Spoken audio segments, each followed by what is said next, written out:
नमस्कार बच्चों, मैं Pushpendra Dubey green world publication में आप सभी लोगों का स्वागत है। आज हम लोगों का जो टॉपिक है वह है कक्षा 10 हिंदी काव्य अध्याय का 11वां पाठ अशोक वाजपेयी जी का जीवन परिचय। और इसके बाद अशोक वाजपेयी के जीवन परिचय को जानने के बाद भाषा एकमात्र अनंत है और दूसरी इनकी है युवा जंगल।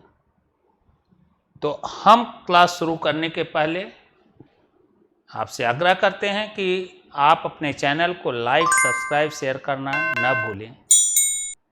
तो शुरू करते हैं क्लास को। अशोक वाजपेयी जी का जीवन परिचय। अशोक वाजपेयी जी के जीवन परिचय के संदर्भ में हम लोग जानते हैं कि अशोक वाजपेयी जी का जन्म, जीवन परिचय में यह जरूर याद रखिएगा कि आपको जन्म से उन जन्म को जानना है और जन्म के साथ साथ मृत्यु का, और मृत्यु के साथ साथ उनके साहित्यिक विवरण, जो उन्हें उपाधियां मिले, जो उन्हें पुरस्कार मिले हैं, और साथ ही साथ उनकी महत्वपूर्ण रचनाएं, यह आपको हर टॉपिक पर यह ध्यान देना है कि इन्हीं बिंदुओं को लिखना है। तो अशोक वाजपेयी जी का जीवन परिचय, और जीवन परिचय में सबसे पहले हमें क्या जानना है, कब अशोक वाजपेयी जी का जन्म कब हुआ, जन्म कब हुआ और जन्म कहाँ हुआ, दो चीज़ों को यहाँ ध्यान में रखना है। तो अशोक वाजपेयी जी का जन्म 1941 में हुआ। इनका जन्म कब हुआ? 1941 में। और कहाँ हुआ? मध्य प्रदेश। उस समय के मध्य प्रदेश के दुर्ग जिले में इनका जन्म हुआ। अशोक वाजपेयी जी का जन्म कहाँ? मध्य प्रदेश के दुर्ग जिले में इनका जन्म हुआ। और यह दुर्ग वर्तमान में अगर देखें तो यह वर्तमान में छत्तीसगढ़ में है। वर्तमान में कहाँ है? छत्तीसगढ़ में।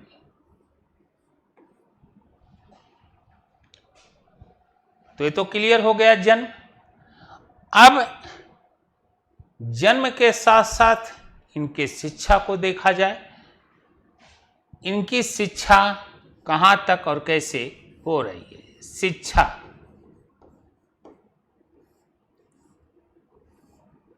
अशोक वाजपेयी जी का जो शिक्षा हुई, इन्होंने बीए स्नातक की उपाधि धारण की, स्नातक किए, और स्नातक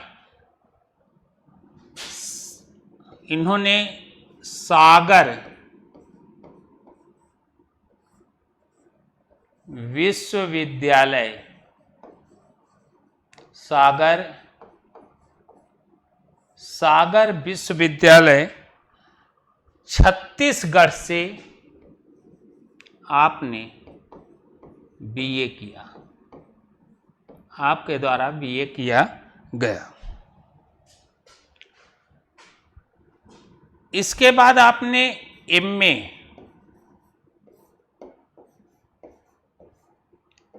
भी आपने किया, और वह अंग्रेजी साहित्य से।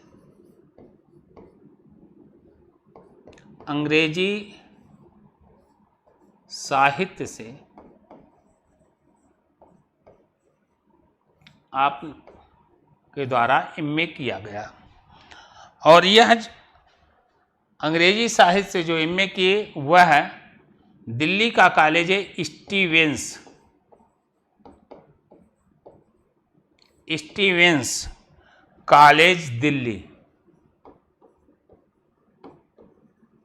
कॉलेज, दिल्ली से एमए की डिग्री प्राप्त की। तो शिक्षा के क्षेत्र में बीए और एमए करने के बाद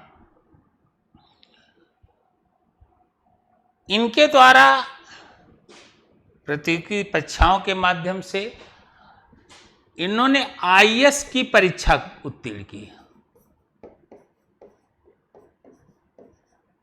आईएएस की परीक्षा उत्तीर्ण की और आईएएस की परीक्षा उत्तीर्ण करने के बाद संस्कृत एवं प्रकाशन विभाग, इनको कौन सा विभाग मिला? संस्कृत एवं प्रकाशन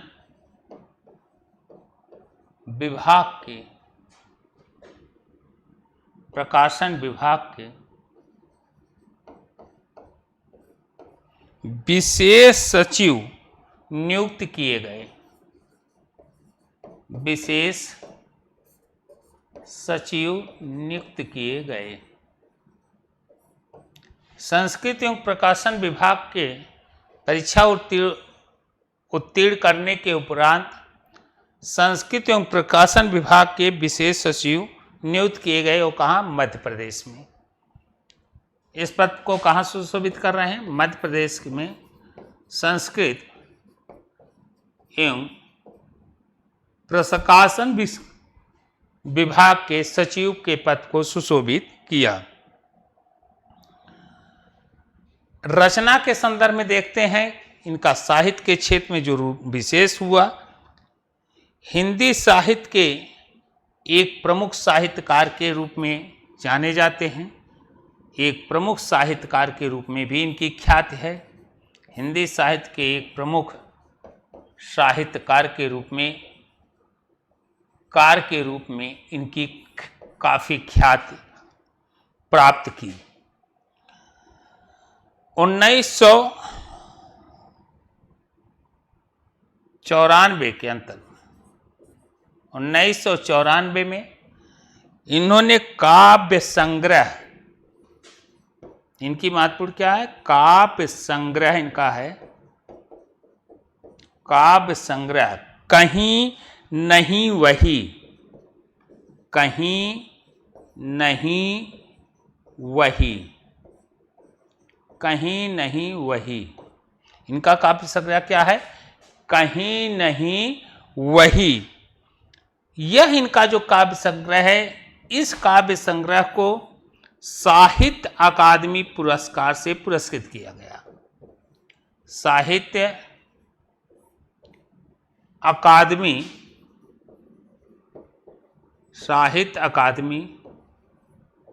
पुरस्कार मिला। किस पर? काव्य संग्रह कौन सा? कहीं नहीं वहीं पर।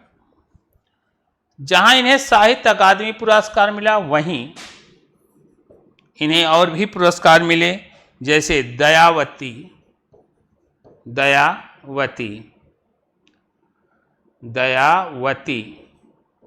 मोदी पुरस्कार से भी सम्मानित किए गए। दयावती मोदी पुरस्कार से सम्मानित किए गए।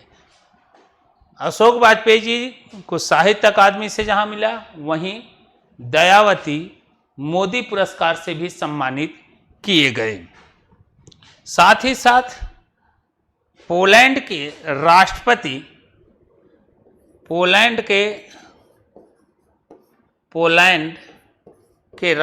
के द्वारा भी इन्हें सम्मानित किया गया।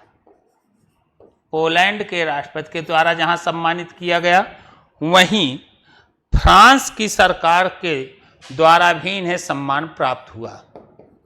फ्रांस की सरकार से भी इन्हें सम्मान प्राप्त हुआ। फ्रांस की सरकार, पोलैंड और फ्रांस की सरकार के द्वारा भी अशोक वाजपेयी जी को सम्मानित किया गया।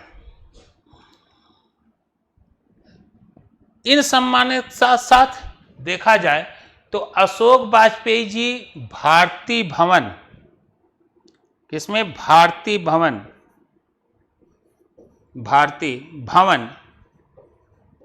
के निर्माण में एक महत्वपूर्ण भूमिका निभाई। भारतीय भवन के निर्माण में एक महत्वपूर्ण भूमिका निभाई। साथ साथ इनके द्वारा स्वलिखित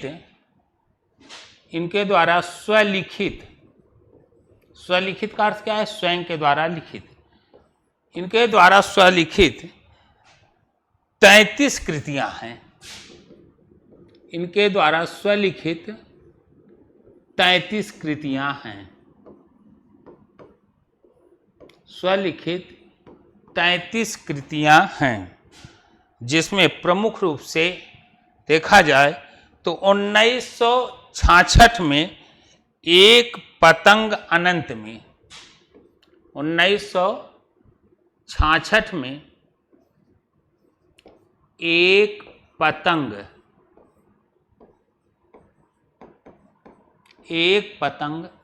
अनंत में, एक पतंग अनंत में,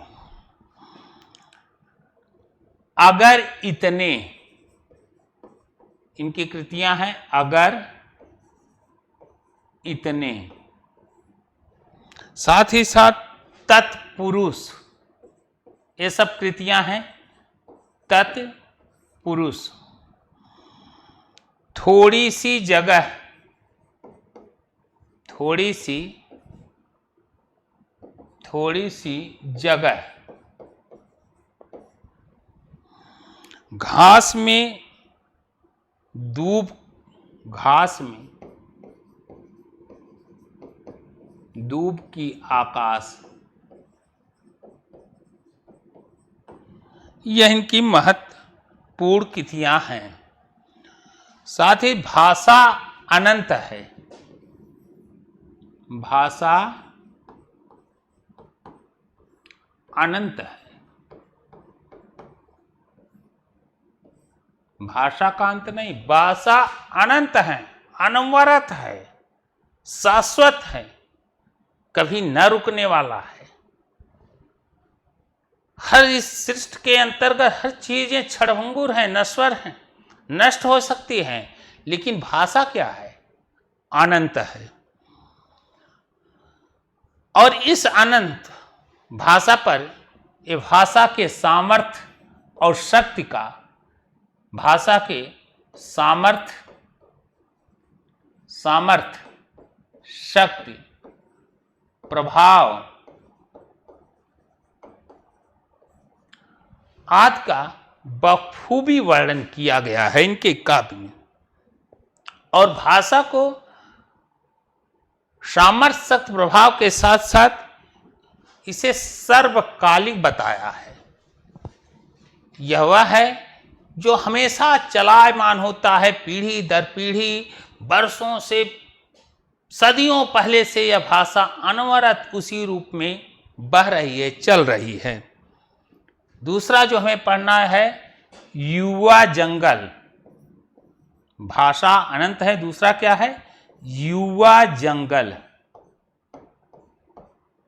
युवा जंगल, और युवा जंगल का अभिप्राय है युवा पीढ़ी से। युवा जंगल का अभिप्राय क्या है? युवा पीढ़ी से, नौजवानों को, युवाओं के संदर्भ में वर्णन किया गया है। किसमें? युवा जंगल में। मानव को यहां पर हरे जंगल के समान बताया गया है। हरे मतलब खुशहाल, प्रभाव युक्त। युवाओं का युवाओं पर क्या प्रभाव है, इसे बखूबी वर्णन किया गया है।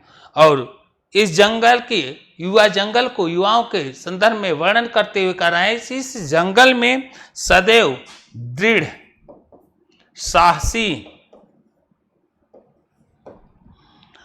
आशा तथा उल्लास की, आशा तथा उल्लास की प्रेरणा के रूप में ग्रहण किया गया है। युवा जंगल के माध्यम से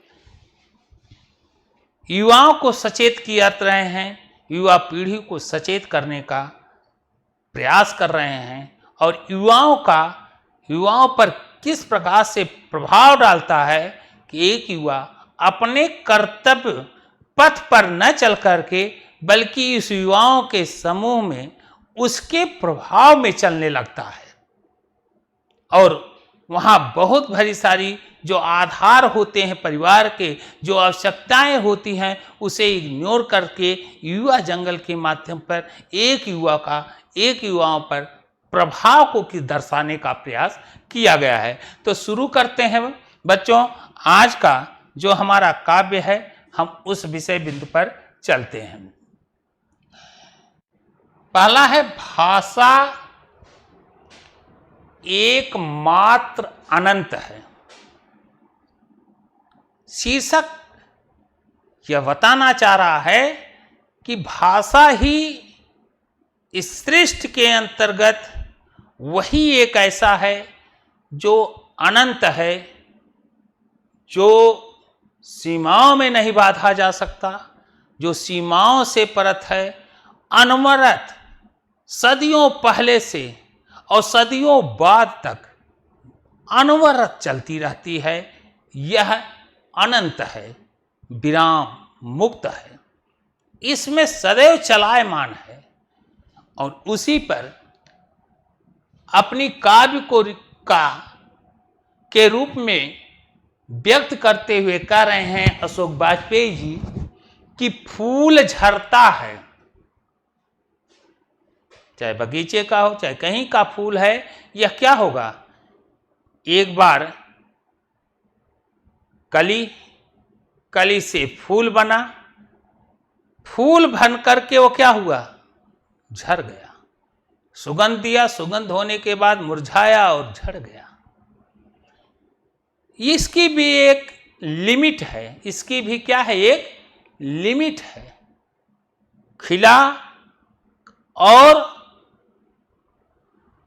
आह्लादित हुआ, सुगंधित हुआ और फिर झड़ गया। कहने का मतलब एक सीमा में बंधा है, उसी के तहत। फिर फूल शब्द नहीं है, फूल जो है कोई शब्द नहीं है, क्योंकि इसकी एक सीमा के अंतर्गत बंधा है, जीवन है, उसी जीवन के उसी कालखंड के आधार पर यह अपना कार्य करता है। फूल शब्द नहीं है। भाव अशोक वाजपेयी के द्वारा कहा जा रहा है कि बच्चा गेंद उछालता है। काव्य की कल्पना को थोड़ा सा ध्यान दीजिए, क्या कह रहे हैं अशोक वाजपेयी जी कि बच्चा गेंद उछालता है, सदियों के पार लोकती है, लोकती माने लोक लेती है, उससे एक बच्ची। क्या कोई ऐसा नियम है कि कोई बच्चा ऐसा गेंद उछाले जो कई सदियों के बाद एक दूसरी बच्ची उसे क्या कर रही है, लोक रही है? ऐसा नहीं। बच्चा गेंद, इसका भाव क्या है कि बच्चा गेंद उछालता है। एक विचार जो निकले हैं, एक भावनाएं जो निकली हैं, एक शब्द जो प्रवाहित हुआ है, वह शब्द जब बाहर निकलता है तो सदियों के पार,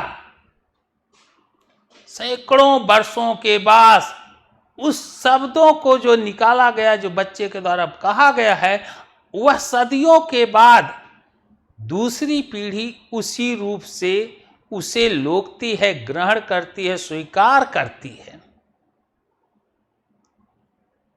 तात्पर्य कि शब्द वह है जो सदियों पहले निकल चुके हैं और वही चीजें पुनः एक बच्चे के द्वारा वही खेला गया अपने बचपना में, वही बच्चा देखते सुनते आज भी वही कार्य कर रहा, क्रियाएं कर रहा है। विचार शब्द के जो निकले वह आज भी स्वीकार किए जा रहे हैं। जा सोचिए, रामायण कितने वर्ष पहले लिखे गए, महाभारत, कुरान कितने पहले लिखे गए, वेद, उपनिषद, लेकिन उसके विचार आज भी मानव समाज के रूप में उसी रूप में ग्राह्य है। सदियों पहले लिखे गए विचारों को आज भी समाज, पीढ़ी एक नई पीढ़ी उसे स्वीकार करती है। फिर आगे कह रहे हैं बूढ़ा गाता है, शब्द चलायमान है, अनंत है, बूढ़ा गाता है। वाजपेयी जी कह रहे हैं कि बूढ़ा गाता है, एक शब्द को उछालता है जो गाता है, दूसरा व्यय बूढ़ा, फिर कह रहे हैं दोहराता है दूसरा बेड़ा। यह एक शब्द दूसरे शब्दों के माध्यम से दूसरा बूढ़ा उसे क्या कहता है, दोहराता है। तो ये दोनों के बीच क्या हो जाता है, याद हो जाता है। तो शब्द चलता है, बूढ़ा गाता है एक पद, एक गीत गाता है, दोहराता है दूसरा बूढ़ा, और दूसरा बूढ़ा उसे क्या करता है, दोहराता है। भूगोल और इतिहास से परे हैं। यहां बड़ा बढ़िया वाजपेयी जी कर रहे हैं कि हमारे शब्द भूगोल और इतिहास से बिल्कुल अलग हैं। सदियों पहले भूगोल क्या था, पृथ्वी का आकृति क्या थी, सदियों पहले कितने देश बने बिगड़े, आज भूमंडल इस पृथ्वी पर कितने नए देश उदे, ये सदियों से बनता बिगड़ता रहा है। कालखंड के इतिहास में देखा जाए तो इतिहास का जो रूप है वह अनवरत परिवर्तित हो रहा है, बिगड़ रहे हैं और बन रहे हैं। वही कह रहा है कि हमारे शब्द, हमारी भाषा भूगोल और इतिहास से क्या है, परे हैं। किसी दालान में बैठा हुआ, किसी भी दालान में बैठा हुआ बूढ़ा एक बात जो कहता है दूसरा उसे दोहराता है, सुनता है। सब हमारे भाषा हमारी चलती रहती है, डोलती रहती है, पहले कही गई आज भी कही जा रही, आने वाली फिर बारी उसे स्वीकार करेगी, फिर उसे आगे चलती रहती है, अनंत है। फिर कह रहे हैं कि भाषा तो अनंत है, चलती रहेगी। फिर कह रहे हैं वाजपेयी जी न बच्चा रहेगा, न जो आज बच्चा क्रीड़ा कर रहा है हो सकता कल न रहे, न बच्चा रहेगा। बच्चा का भी एक सीमा है, वह उसी समय तक बच्चा रहेगा, आगे युवा बुजुर्ग फिर मृत्यु, वह शाश्वत नहीं है।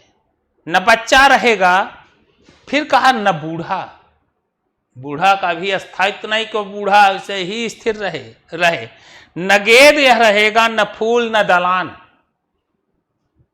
न गेद रहेगा, न फूल रहेगा, न दलान, रहेंगे फिर भी शब्द। यह सब मिट सकते हैं, मिट जाते हैं, अनवरत चलते रहते हैं, मिट जाते हैं, लेकिन अनवरत केवल चलता रहता है कौन, रहेंगे केवल शब्द।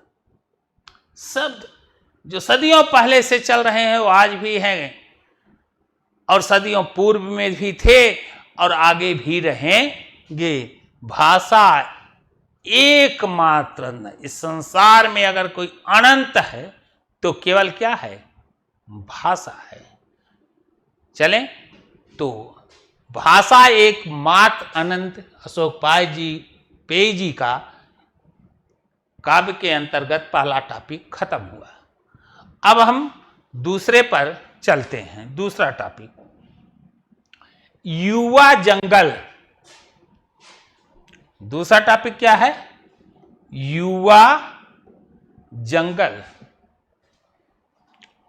यहां अशोक वाजपेयी ने युवा जंगल का अभिप्राय जो लिया है वह है, युवा जंगल का जो बोध कर रहे हैं उसका प्राय जंगल नहीं बल्कि युवाओं के समूह को, युवा वर्गों के समूह को एक जंगल के समतुल्य वर्णन, जंगल के माध्यम से वर्णन करने जा रहे हैं।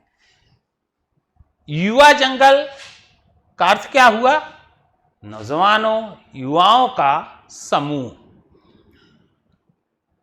एक युवा जंगल मुझे, कब क्या कहना चाह रहा, एक युवा जंगल मुझे, एक युवाओं का समूह मुझे अपनी हरी गुलियों से बुलाता है। युवाओं का जंगल मतलब युवाओं का समूह, युवाओं की मित्र मंडली। यह जंगल, यह युवाओं का जो समूह है, इसी पर वर्णन करते हुए कह रहे हैं कि एक युवा जंगल, युवाओं का समूह मुझे कैसे बुला रहा? अपनी हरी उंगलियों से बुलाता है। मित्र मित्र को बुला रहे हैं। युवाओं पर युवाओं का प्रभाव, मित्रों का प्रभाव बहुत जबरदस्त है। युवाओं में देखा जाए तो, बच्चों में देखा जाए तो बच्चों में मित्रता का बहुत जबरदस्त प्रभाव है। वहीं पर कवि कह रहे हैं अपनी हरी उंगलियों से बुलाता है। यह युवा जंगल, युवाओं का समूह, हरी उंगलियों माने, हरी माने होता है प्रभाव से। हरि का अर्थ क्या है? अपनी हरि, अपने प्रभाव से, अंगुलियों से, इशारों से हमें बुलाता है। और जब वह युवा अपने युवा मित्र को इशारों से, संकेतों से अपनी तरफ, अपने प्रभाव से बुलाता है, तो युवा तुरंत उसके प्रभाव में आकर सारे क्रियाकलापों को छोड़कर, आवश्यकताओं से भरी आवश्यकताओं को छोड़ करके उसके प्रभाव में आकर के उसी में रम जाता है। मेरी शिराओं में हरा रक्त बहने लगा। जब वो मुझे बुलाता है तो उसका प्रभाव मेरे पूरे शरीर में पूरी तरह से उस ढंग से प्रभावित होता है। रक्त की भांति उसका प्रभाव मेरे शरीर में पूरी तरह से क्या होता है? बहने लगता है। हम छोड़ छाड़ के सारे कार्य को हम उसके साथ पहुंचना चाहते हैं, उसके बीच में रहना चाहते हैं, उसमें हम आह्लादित होते हैं। आंख में हरी परछाइयां फिसलती हैं। आंखों में युवाओं का उतना प्रभाव बढ़ जाता है कि कोई भी सत्य चीज की घटनाएं उसके प्रभाव में इतना वो युवा से प्रभावित हो जाता है, मित्र से प्रभावित हो जाता है कि कह रहा है कभी आंखों में हरी परछाइयां, मैं उसके प्रभाव में, युवा उसके प्रभाव में पूरी तरह से बैठ जाता है, उसके प्रभाव में आ जाता है। और उसके प्रभाव में आने से क्या हुआ? आंखों में हरी परछाइयां, हरी माने प्रभाव का, जो उसका प्रभाव है पूरी तरह से फिसलने लगती है, चमकने लगती है, आने लगती है, उसी के प्रभाव में बैठ जाती है। कंधों पर एक हरा आकाश ठहरा है। कंधों पर एक हरा आकाश ठहरा है। उन युवाओं पर ऐसा प्रभाव पड़ गया है कि लगता है कि कंधों पर सारी जिम्मेदारियां उनकी वही है, जबकि उनके कंधों पर परिवार, समाज, माता, भाई, बहन, बड़ी सारी जिम्मेदारियां होने के बावजूद भी सिर्फ एक प्रभाव उन पर है, जो वो अपने कंधों पर महसूस करते हैं, अपनी जिम्मेदारियों को महसूस करते हैं, अपने दायित्व को मानते हैं, वह है युवाओं का प्रभाव। कंधों पर एक हरा आकाश ठहरा है। होठ मेरे हर गान में कांपते हैं। हमारे होठों में युवाओं का प्रभाव अपने गानों से झूमता है, गाता है, हंसता है। बाकी चीजें हमारे जीवन पर किसी का भी प्रभाव नहीं पड़ता। अगर युवा कह दें यह कार्य बेस्ट है, यह कार्य बहुत अच्छा है, तो लाख माता पिता समाज के द्वारा जो उनके बहुत हित ऐसी हैं, कहने पर भी वह चीजें उन्हें अच्छी नहीं लगती हैं। लगती है तो अपनी मित्र मंडली का प्रभाव ही उन पर ज्यादा छाया रहता है। कहते हैं कि मैं नहीं और कुछ, मैं कुछ नहीं हूं, बस एक हरा पेड़ हूं।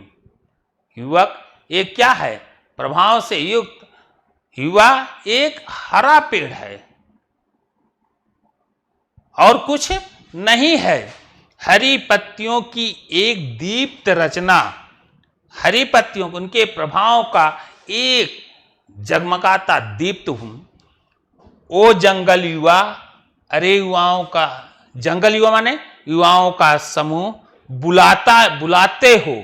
जब युवा मंडली अपने मित्र को बुलाता है और सारे कार्य क्रियाकलापों को छोड़ करके यहां कब कह रहे हैं, ओ युवा जंगल, ओ जवान, युवाओं का समूह, युवा जंगल, युवाओं का समूह, ओ जंगल युवा, वे नौजवान। जब कोई युवा किसी को, दूसरे युवा को बुलाता है तो तुरंत कहता आता हूं, तुरंत उसके प्रभाव में आ जाता है। एक हरे बसंत में डूबा हुआ है, एक हरियाली में एक युवा के, युवा समूहों के प्रभाव में इस ढंग से डूब गया है। आता हूं, आता हूं, क्या कह रहा है, कब कह रहे हैं, आता हूं, आता हूं। अर्थात वह दौड़ करके सारे क्रियाकलापों को छोड़ करके, अपनी कर्तव्यता को छोड़ करके तुरंत युवाओं के प्रभाव में आकर के उसी क्रियाकलाप में पूरी तरह से तल्लीन हो जाता है और आता हूं कह करके अपने प्रभाव, अपने युवा की मंडली में पहुंच जाता है।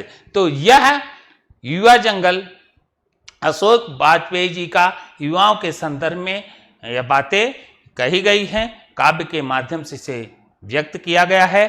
तो इसी के साथ बच्चों आज का यह टॉपिक समाप्त हो गया।